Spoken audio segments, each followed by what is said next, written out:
Ndabashuhuza bantu banje tubana umunsi ku wundi, mbashimira cyane, mbaha ikaze kuri wowe mushyashya kuri Valens TV show, mbasaba gukora subscribe kugira ngo tujye tubana umunsi ku wundi, ibiganiro by'utuntu n'utundi nyine by'ubuzima busanzwe, ubuzima buba muri sosiyete nyarwanda.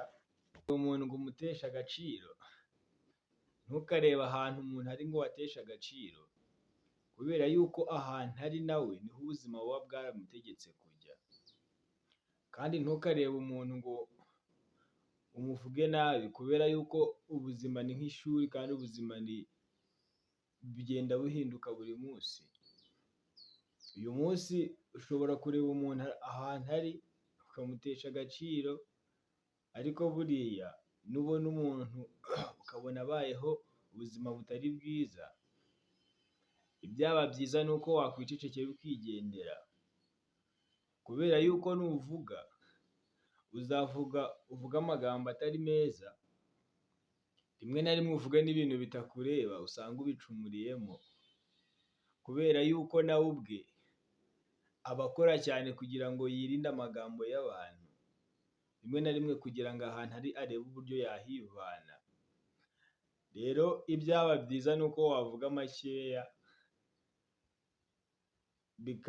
bikaba byiza kurushaho urebye umuntu ukikomereza, kubera ko nawe aba azi neza ko ahantu ari atahishimiye, kubera yuko nawe aba yaravuye ahantu habi cyane, aba ashaka kugira n'ahandi hantu heza, cyane ko abantu benshi tuba twaraturutse n'ahantu habi, ariko kubera Imana igenda ituburesinga tukagera ahantu heza.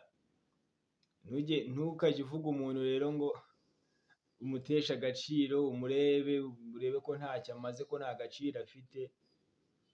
Hari igihe umunsi umwe yazagutungura akaba undi muntu wowe utatekerezaga ko yaba we. Rero ibyaba byiza ni uko wakwivugira makeya ukigendera, nibyo byaba byiza kurushaho.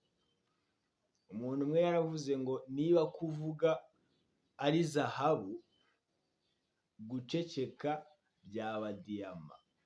Ibyaba byiza ni uko wakwigendera, cyangwa se wabona, cyangwa se wakumva wowe ukicecekera, kubera yuko rimwe na rimwe aka kanwa kacu hari igihe kavuga ibintu natwe ubwacu tukabicumuriramo.